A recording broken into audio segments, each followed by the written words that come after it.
قدام أقدارها. المكالمة كلها المكالمة البشعة، بس مع شيء ما يجرح أذانكم هي اللي بختم بيه في محطة مصر عشان ما تعرفوش تناموا لحد ما تجيبوا حق صابرين. إلى اللقاء. بنت انا ابوكي ربنا فوق بيسامح، انت لازم تسامحي يا حبيبتي عشان في الاخر ربنا قال لك تعمل حاجات بنتك، ربنا قال كده. انا خلينا ان انا غلطت، انت ما تسامحنيش. غلطت كل الحاجات اللي كنت بتعملها ديت غلطت فيها مره واثنين وعشرة. يعني انا كفى انا تعبت السنين دي كلها بقى اهانه وذل وخناق وقرف، واخرتها كمان عامل لي مراتك مش بتنام معايا كمان.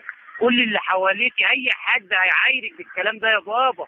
اي خطيب بيجي لي بتطفشه، ابو سراح هياخد ده كله، احمد هياخد ده كله، وتخبط ايه ده؟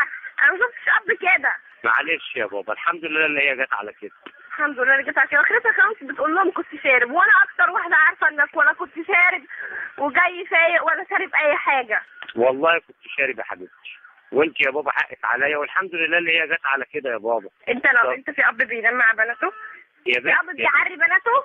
خلاص ربنا نبهني خلاني فوق. ربنا نبهك، ما نبهكش ليه السنين دي كلها؟ ماشي. ما نبهكش ليه لما اتحبست ربنا؟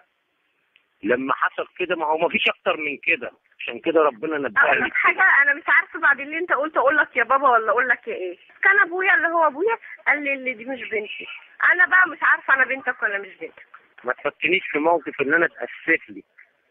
ان انا اتاسف لك؟ احنا طول السنين شاربين ذل واهانه، كل حاجه شاربينها منك. قول لي عملت لي ايه حلو في حياتي افتكره لك. مش عاوزك تقولي الكلام ده يا بابا، عيب. لا مش عيب. الكلام ده هيضرك بعدين. يضرني؟ انا عارفه نفسي. سيبني بقى اعيش حياتي بقى.